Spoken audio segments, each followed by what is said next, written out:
Happy day friends. நீங்கள் நம்ம சேனலை ஃபர்ஸ்ட் டைம் பார்க்குறீங்க அப்படின்னா மறக்காமல் சப்ஸ்கிரைப் பண்ணிக்கோங்க. கூட இருக்க பெல் பட்டனையும் ப்ரெஸ் பண்ணிக்கோங்க. அப்போ தான் நாங்கள் போடுற வீடியோஸ் உங்களால் அடிக்கடி பார்க்க முடியும். Happy day friends.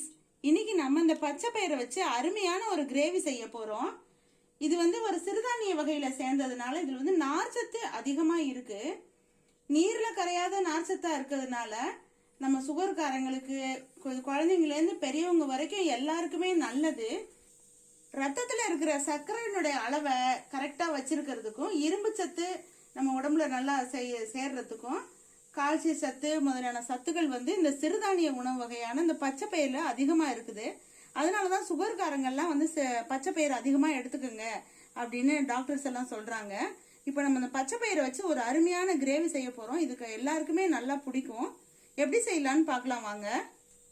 பச்சை பயிரை ஒரு 3 மணி நேரம் ஊற வச்சுட்டு தண்ணியை வடித்து எடுத்துக்கோங்க.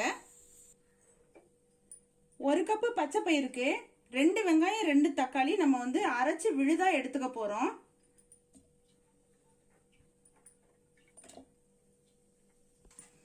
இது நல்ல பேஸ்டா அரைச்சுக்கோங்க.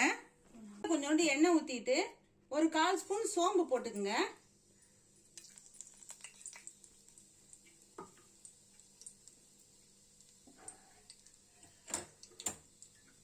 சோம்பு லேசா வதங்கின உடனே கொஞ்சம் கருவேப்பிலை போட்டுக்கலாம்.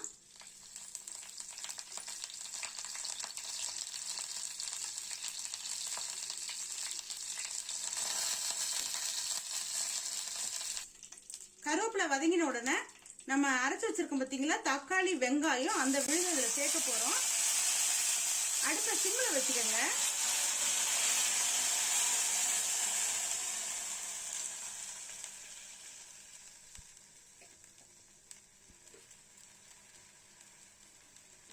கொதிக்கையிலே இஞ்சி பூண்டு பேஸ்ட் போட்டுக்கலாம்.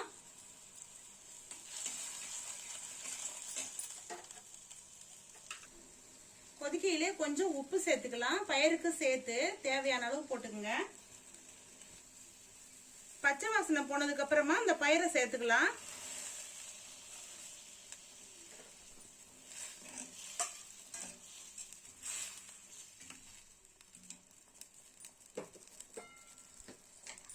கொஞ்சமா மஞ்சள் தூள் போட்டுக்கலாம்.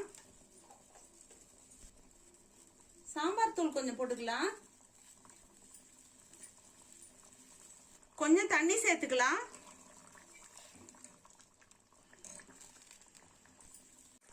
அருமையான ஒரு பச்சை பயிறு கிரேவி ரெடி ஆயிடுச்சு.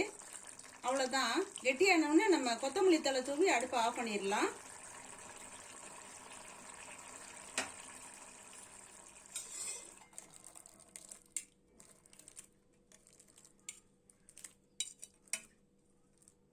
சுவையான ஹெல்த்தான ஒரு பச்சை பயிறு கிரேவி ரெடி ஆயிடுச்சு. தேங்க்யூ.